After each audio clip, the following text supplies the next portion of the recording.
ونبدأ بالصلاة على رسولنا الكريم محمد صلى الله عليه وسلم، فصلوا على خير البشر. بسم الله الرحمن الرحيم.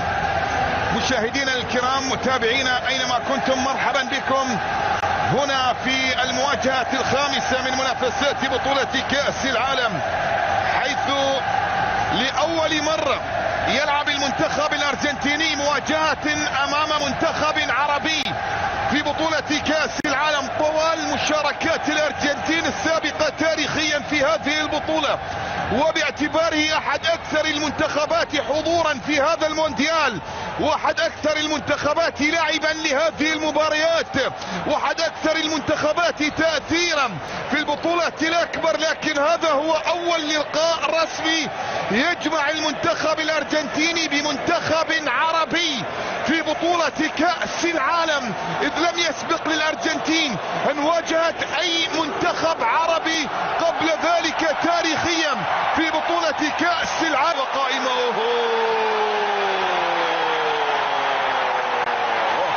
التصدي الأول وردة الفعل الأولى من صقر الأخضر لعويس لكرة ليونيل، ولكن بعد ذلك تحولت إلى خارج أرضية لعويس في المكان المناسب. ذكرت بأن التصدي في المباراة في البداية أمر في غاية الأهمية من خلال دقائق شوط المباراة الأول. ظهور ليونيل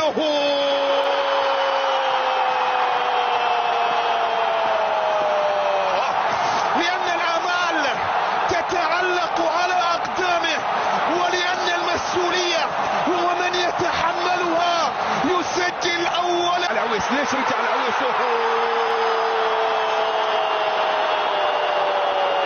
لا لا لا لا لا لا لا لا لا لا لا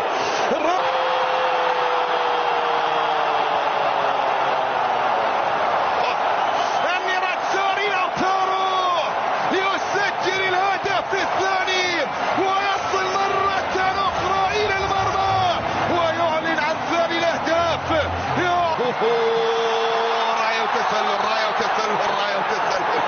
راية وتسلل. This place simply a monument to the game. So much prestige, so much pride, so much passion whenever football is played here. And as you can see, we've already started here.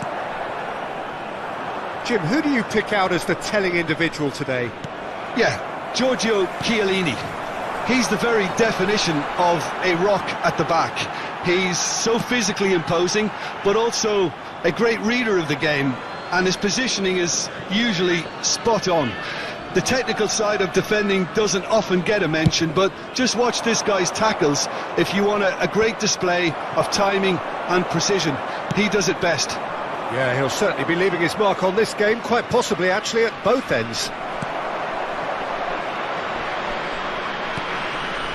Elmas.